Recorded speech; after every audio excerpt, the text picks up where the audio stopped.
जिला खनिज पांठि टंका नरेंद्र मोदी व्यवस्था करैले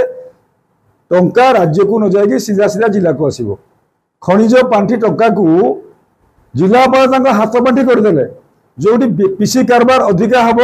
टंका बंटा है पुलिस सेवा को बंद कर दिया गला। जो नरेंद्र मोदी जो टंका पठेले जे को ठिकादार सजाई दिया गला। पुलिस सेवा निष्पत्ति हो ना आ प्रश्न पचारे मोदी कम करना मोदी टंका पठाऊ ना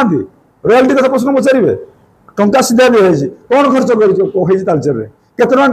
खर्च कर उत्तर दिंतु। जिला खनिज पांठि टंका कौन खर्च होती कहीं खर्च करना क्या कथार खर्च होती लोकों कथार ना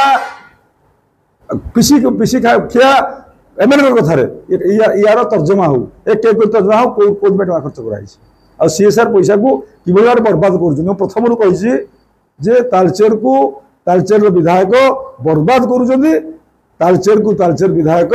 बदनाम कर तार आउ एक प्रकरण थिला कालीर सभा संपूर्ण मिछ प्रकरण सृष्टि कर लोक देखुं सत्साहस अच्छी निजे खोला मैदान में कहले मंत्री के सामने जे विधायक कहले रेलवे स्टेशन में आपण समस्ते थिले कहले मो कथा कहीं शुणुना जदि आपण कथा कहीं शुणुना तुम कथा पानियान शुणुंट जय जयकार कर लोक कथा शुणा लोक ना तुम कथा शुणा लोक अच्छा पानियान अच्छा तेणु पानियान को जय जयकार कर भरतपुर अमंडटे रुह कि तालचेर विधानसभा भारतीय जनता पार्टी को लोक आशीर्वाद करेंगे कालंदी सामल तालचेरवासी समस्या को लेकिन स्वर को शाणित करेंगे।